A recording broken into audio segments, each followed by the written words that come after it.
Halo teman-teman, apa kabar? Ada saya kembali Siti Nurdianti, sahabat baik kamu. Betul pastinya ya, karena di sini itu saya akan selalu memberikan tentang ilmu, inspirasi dan juga motivasi kepada kalian sahabat virtual saya. Oke, pada kesempatan kali ini saya akan membahas tentang teknik self forgiveness terapi. Memahami diri sendiri adalah hal yang diidam-idamkan oleh banyak orang ketika sudah merasa memahami diri sendiri itu artinya kita mengerti apa yang kita mau, apa yang baik untuk kita lakukan atau tidak. Salah satu cara untuk memahami diri sendiri ialah self-love.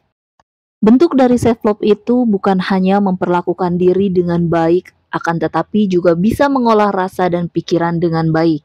Memaafkan diri sendiri merupakan hal terpenting saat ingin membangun konsep self-love.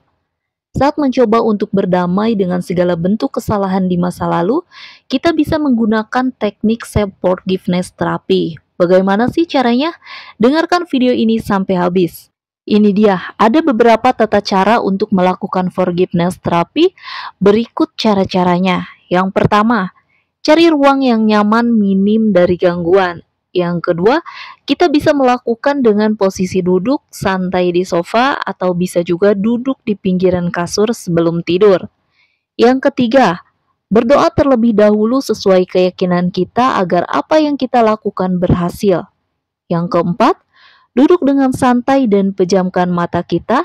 Niatkan untuk melakukan teknik ini dengan penuh kesadaran demi hidup yang lebih baik. Yang kelima, tarik nafas yang dalam melalui hidung kita secara perlahan, keluarkan perlahan pula lewat mulut.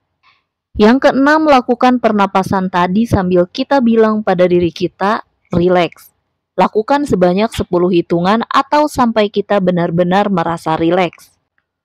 Yang ketujuh, ketika kita sudah rileks, sekarang bayangkan dan rasakan.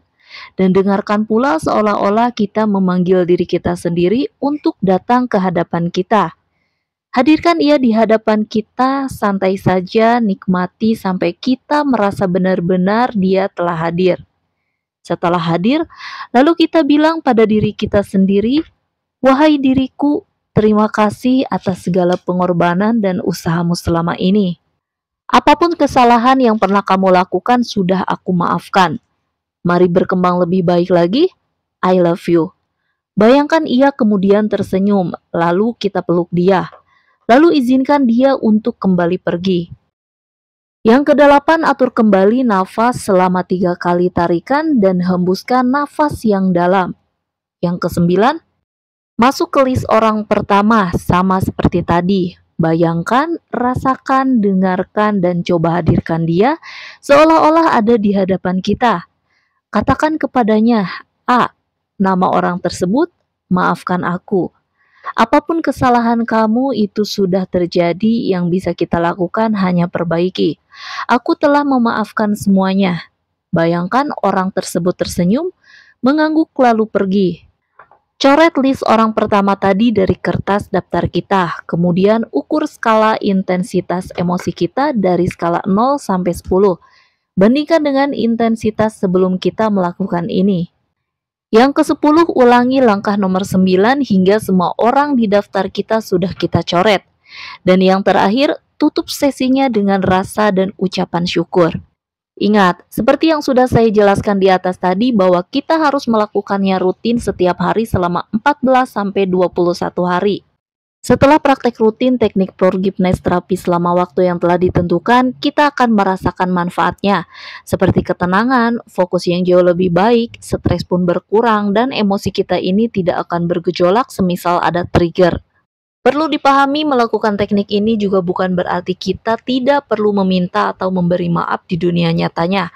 Justru dengan melakukan teknik ini sama seperti kita memperbaiki luka kita terlebih dahulu.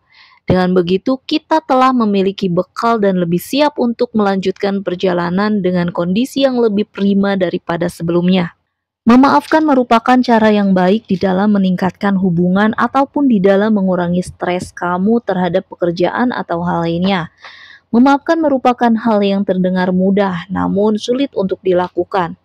Forgiveness atau memaafkan, maka hidup kita akan menjadi lebih lega karena hati menjadi lebih tenang serta tidak memiliki beban. Hal ini bukan berarti permasalahan yang sedang dihadapi menjadi hilang, namun hal ini merupakan awal yang baik untuk menjalani hidup agar menjadi lebih sehat.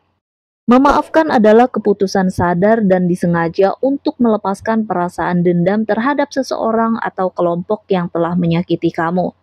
Hal ini juga terlepas dari apakah mereka benar-benar pantas untuk mendapatkannya. Dengan kata lain, menurut Enright, memaafkan adalah cara seseorang untuk bersikap baik kepada mereka yang tidak baik kepadanya.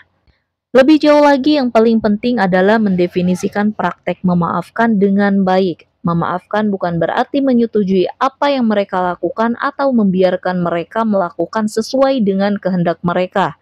Jika ada orang mencuri dari kamu mungkin tidak tuntutan kepada tetap mempertahankan bahwa apa yang mereka lakukan itu salah. Banyak orang menggunakan istilah memaafkan dan melupakan, tetapi melupakan sebenarnya bukan bagian dari memaafkan. Misalnya, jika seseorang terus meminjam uang dari kamu dan mereka tidak pernah membayar kembali, kamu mungkin memaafkan mereka, tetapi kamu tidak akan mengingatnya dan tidak akan meminjamkan mereka dana di kemudian hari. Hal lain yang bisa orang gunakan adalah memaafkan dan rekonsiliasi. Rekonsiliasi adalah proses bersatunya kembali dua orang atau lebih di dalam rasa saling percaya. Jika kamu berada dalam suatu hubungan yang tidak sehat atau abusif, kamu mungkin memaafkan pelakunya demi kesehatan mental kamu, tetapi kamu perlu menghindari diri dari hubungan tersebut. Hal ini artinya rekonsiliasi tidak selalu sama dengan rasa memaafkan itu. Memaafkan orang lain dapat menurunkan tingkat kemarahan yang akut pada seorang pasien. Salah satu efek dari kemarahan yang akut yaitu bisa menimbulkan kecemasan bagi beberapa orang dan tentu juga membuat depresi. Kemarahan dengan tingkat tinggi ini dapat bermanifestasi sebagai suatu obsesi yang dapat mengurangi kemampuan seseorang untuk menjalani kehidupan yang bahagia dan produktif. Oleh sebab itu, penting bagi kita sebagai manusia untuk melatih kebiasaan memaafkan agar lebih dapat menikmati hidup yang Tuhan berikan. Oke, sekian dulu untuk pembahasan hari ini dari saya. Semoga bermanfaat. Jika kalian suka dengan video saya ini, coba klik jempol ke atasnya dulu, silahkan. Terima kasih. Untuk yang baru gabung, jangan lupa untuk di-subscribe ya, karena subscribe itu gratis, dan jangan lupa juga untuk dinyalakan tombol loncengnya. Share link video ini sebanyak-banyaknya ke teman-teman terdekat kalian dan ke sosial media kalian. Terima kasih. Masih ada saya, Siti Nurdianti, sahabat baik kamu. Tetaplah semangat, teruslah berbagi, dan saling menyayangi. Bye-bye.